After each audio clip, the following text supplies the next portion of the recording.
Harvey has been one of my best friends since I was a kid. One of the earliest memories I've got was when he first joined Sherbet, we went to the gig and we were sort of bundled into the back of I think it was an armoured truck, like they'd go robbing payrolls and stuff like that. And I was so freaked out because the kids were banging things around and they were trying to tip the truck over. And they're all sitting there, he's a real no, you know.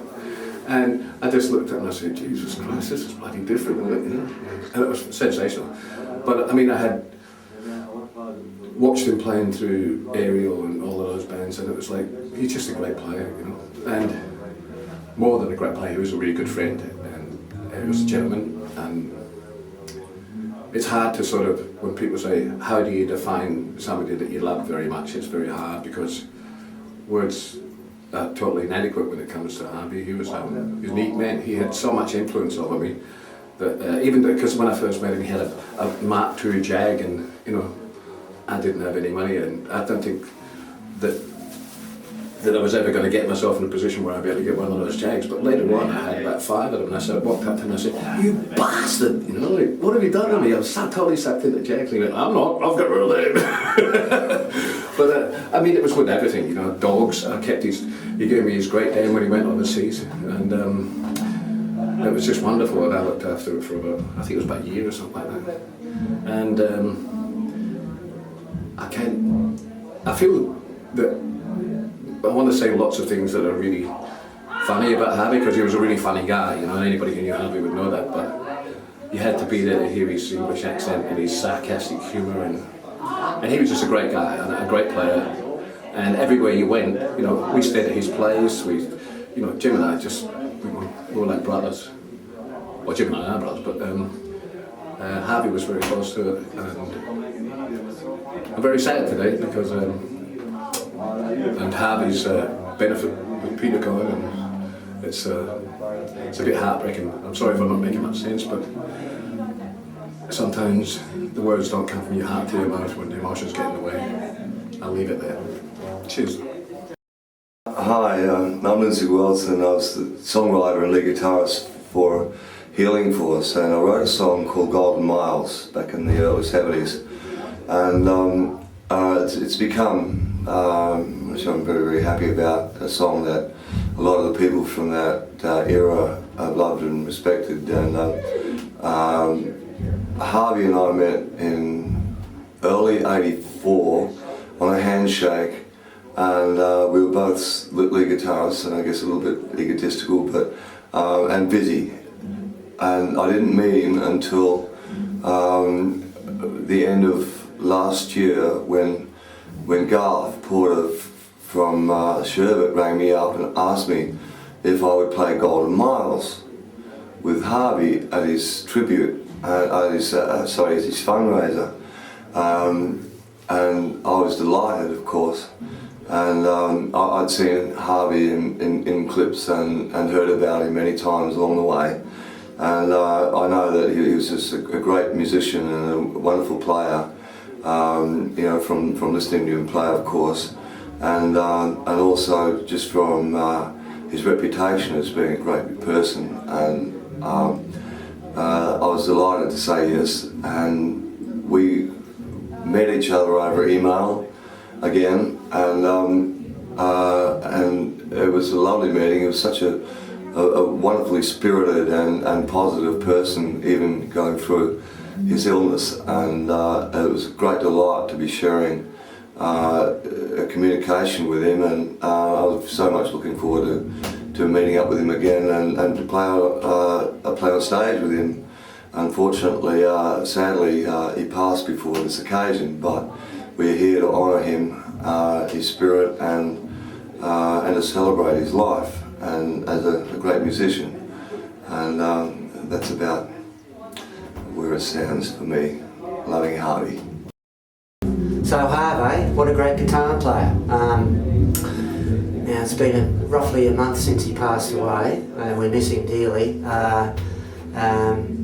We were hoping he would be here tonight to do this benefit, but he isn't, so we've got someone else filling the shoes. It's a pretty hard job. But I know he's sitting upstairs going, yeah, what a great job you boys are doing. It was great to work with. We went around the world many times together. We had lots of fun. We played in lots of big places, lots of small places. We made lots of albums together. He played some classic stuff. One of those things when you hear Harvey playing, you know within 2 or 3 notes it's Harvey playing. Yeah, and you can't say that about a lot of people. There are a lot of great guitar players out there, but he was very unique. He was one of the most unique guitar players on the planet. And I really miss him. I wish he was here now. But I know he's watching. We love him. Love you, Harv. Yeah, I knew Harv when I was had my band Express, Kevin Morris Express. I still got that, but we used to support Sherbet a lot touring the country, and got to know him then, but really got to play with him a lot in the first incarnation of the Party Boys, which was, we did an album called Live at 21st, Simple 21st, and that was fantastic. And then we did another one, which I can't remember the name of. And he was just so great to play with. He was such a great player, and we never got in each other's way. We just seemed to fit really like hand and glove kind of thing. We never got in each other's way. And the record's are the testament of that. He's such a great player and a lovely guy to work with, you know. I really did think he was going to make tonight. I was communicating with him a lot through the emails because I'd been through cancer, and he was asking me about the effects of the treatment and how I went through it, how I felt. And he was being very positive, and he had me believing that he'd be here tonight, but I know he'll be here. He'll be here. My name's Gabe, I'm Harvey's son. In Sydney at the moment at the Enmore Theatre for Give Me That Guitar version 2, following the first one in November in Melbourne last year. It was the last time Dad played, and he surpassed all expectations and played for about 4 hours and absolutely killed it. He invited me and my brother up to play a song with him. I'm very glad that Dad got me and my brother up to play guitar with him that one time, which was approximately 2 months before his passing. The amount of support that our family's been shown over the last month has just been amazing, and the amount of effort and dedication that everyone's put together to make this gig tonight happen is outstanding, and a bit lost for words on how to thank everyone for their efforts. Me and my brother Josh are playing tonight. I'm playing 3 numbers and Josh is getting up to play How's That in honour of Dad. It's going to be awesome. Yes, I knew Harvey pretty well. We played in different bands together. He was a very, very nice man, very funny too, by the way. Very funny, very witty, very English sort of sense of humour, which obviously turns me on. And he tried to sell me lots of guitars, I do remember that, and succeeded in a couple of cases. He's one of the good ones that I want to see. First met Harvey in 1980 at Paradise Studios in Woolloomooloo, when Cultures were doing East and I was doing The Great Escape. And I think they were called the Sherbs then. They'd only just split up, and Harvey put it on me for a gig. And so he played on The Great Escape. I mean, a lot of it's Ian Moss, but Harvey's on that album a lot as well, on I'm in Ireland, etc. And he ended up staying for 4 years, I think. And there's some really great footage of us on YouTube, but, you know, in retrospect, when you see these things that you haven't seen for 30 years, and it's, you know, Harvey was playing so well, and just had his own unique style, and was a cheeky bastard, and he was Harry and I was Ralph, and we had our own little catchphrase. Was Harry's favourite was look over at me on stage when he was half maggoted and go, "Hey Ralph, how do you think I feel?" Okay, Harry, yeah. But yeah, as I said, he was with me for 4 years, and I don't know if you want to make a 1 hour documentary, I could certainly do that for you. Not easy really to sum up Harvey in a few words. He was an incredibly inspired guitar player. Nothing he did was that simple, but he made it look simple. He had great melody, incredible tone, no matter what guitar he picked up, what amplifier he plugged into. He had a way of milking his sound which was always his. He's a complete loony on the road, pretty much a party animal. I guess we all were in those days, but just a loony, crazy guy. It was great fun to be around, and an incredible musician. And yeah, it's sad that he's not here tonight. It's very much a different world without him. Hi, my name's Joshua James. I played with my dad Harvey James in the Melbourne Gimme That Guitar concert, and tonight me and my brother Gabe James will be standing in for him to play guitar. We'll make you proud, Dad, I promise. Harvey, mate, I remember that beautiful yellow Strat and the absolutely fabulous tone that you consistently got out of that thing. Yeah, all those years ago, Barker Street, Kingsford.